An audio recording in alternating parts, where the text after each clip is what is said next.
Bagaimana tidak terkejut, jenazah yang baru dimakamkan selama 30 menit itu berubah menjadi gosong seperti terbakar api. Assalamualaikum warahmatullahi wabarakatuh. Berjumpa lagi dengan saya Frida Nurul Sabila dalam channel Hikmah Kehidupan. Kali ini saya akan menceritakan kisah yang menarik. Kisah tentang seorang pria yang jasadnya ini sudah dikuburkan namun dibongkar kembali. Apa yang terjadi? Untuk nama dan tempat kami samarkan guna kenyamanan kita bersama. Dan tak perlu lama-lama lagi, kita langsung masuk saja ke ceritanya.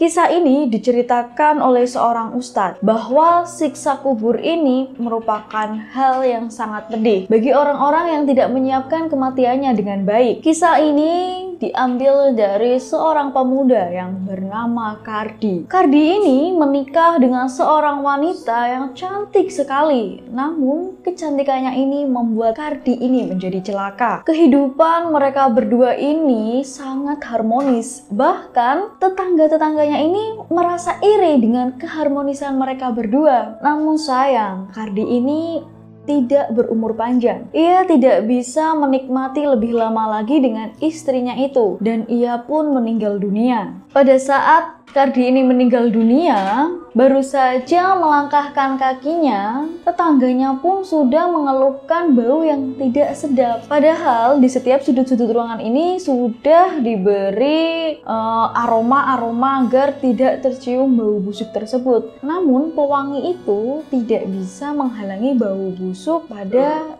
jasad Kardi ini. Dan orang-orang yang memandikan jenazah Kardi ini terpaksa menggunakan masker agar dia tidak mencium bau busuk itu. Setelah disolatkan, jenazah ini pun dibawa ke pemakaman dengan menggunakan ambulans. Setelah sampai di pemakaman pun sudah disiapkan liang lahatnya untuk dikuburkan. Sesudah prosesi pemakaman, tidak lama kemudian rombongan pun kembali ke mobil. Nah, pada saat itu tiba-tiba ada seorang pria yang lari terbirit-birit menghampiri mobil tersebut. Dan pria ini pun mengatakan bahwa jasad Kardi ini tidak boleh dimakamkan di liang lahat itu, karena pria ini mengatakan bahwa tanah ini sudah dibayar dan tanah ini itu ternyata sudah menjadi tanah kafling untuk pemakaman keluarga pria tersebut. Nah, pada saat itu suasananya pun bingung. Akhirnya tetangga-tetangganya Kardi ini pun kembali membongkar makam Kardi, dan kejadian itu membuat warga semua merinding dan tidak menyangka. Dan kebanyakan orang-orang ini tercengang dengan jenazah itu. Ia melihat bahwa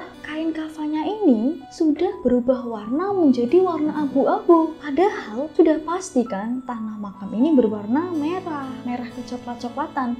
Namun kok bisa kain kafannya ini berubah warna menjadi abu-abu? Hal semacam ini pun menjadi tanda tanya besar. Dan pada akhirnya warga di sini pun mengangkat jenazah Kardi tersebut. Dan pada saat mayat ini diangkat, membuat warga ini merasa heran. Karena apa? Jasadnya ini tidak seperti awal mula. Jasadnya ini terlihat lebih pendek. Ustadz tersebut pun sampai heran dengan yang terjadi. Karena almarhum Kardi ini dikenal dengan sosok yang baik hati. Apalagi ketika jenazahnya ini dibuka dan kain kafannya dirapikan, itu membuat semuanya terkejut dan sangat heran. Bagaimana tidak terkejut? Jenazah yang baru dimakamkan selama 30 menit itu berubah menjadi gosong seperti terbakar api. Kakinya juga tertekuk ke dada, bahkan tangannya juga sama tertekuk. Mayat itu memiliki bentuk sudah tidak lurus, bahkan tertekuk seperti monyet. Melihat keadaan jenazah yang mengerikan itu pun, warga keluarga langsung memindahkan jenazah ini ke pemakaman yang lebih layak. Sesudah penguburan itu pun selesai,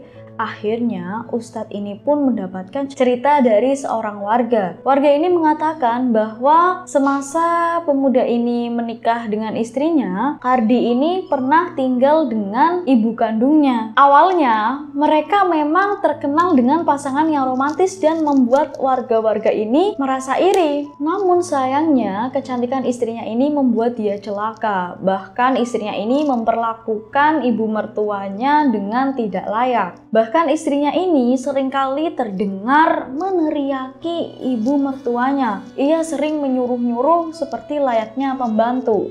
Hingga akhirnya suatu malam hujan lebat, ada tetangganya yang melihat ibu kandung Pardi ini pergi meninggalkan rumah Kardi. Tetangganya melihat ibunya ini keluar membawa tas jinjing dan tidak membawa payung. Dan ibu Pardi ini menangis terseduh-seduh dan dia sambil berteriak mengutuk anaknya yang telah mengusir dari tempat tinggalnya. Padahal ibu Pardi ini memohon kepada anaknya bahwa ia ingin menginap 1 malam lagi saja, karena pada saat itu memang cuacanya itu hujan lebat, tapi Pardi ini malah mengusir ibunya. Dan pada saat itu ibunya pun terpaksa jalan kaki dan ia menuju ke tempat tinggal anak lainnya. Dan setelah kejadian itu pun, kondisi rumah tangga Pardi ini tidak serasi yang seperti semula. Bahkan juga Kardi ini mengalami sakit-sakitan yang awalnya hanya sebatas gatal-gatal, namun lama-kelamaan jadi memerah sekujur tubuhnya. Sebagian dokter pun sudah ia datangi, namun hasilnya sia-sia. Kondisi Pardi bukannya membaik, malah justru memburuk. Tubuhnya mulai mengurus, jalan pun sudah tidak bisa. Bahkan kondisi Pardi ini hanya berbaring di kamar tidur. Dan belakang tubuhnya pun mulai lecet-lecet karena Pardi ini sudah lama tidak bisa bangkit dari tempat tidur. Hingga pada akhirnya Pardi ini meninggal dunia dengan kondisi yang belum dimaafkan oleh ibu kandungnya sendiri. Begitulah kisah yang dapat saya sampaikan, semoga bisa bermanfaat dan bisa menjadi pelajaran untuk kita semua. Tetap dukung channel kita dengan cara like, komen, dan subscribe. Terima kasih. Wassalamualaikum warahmatullahi wabarakatuh.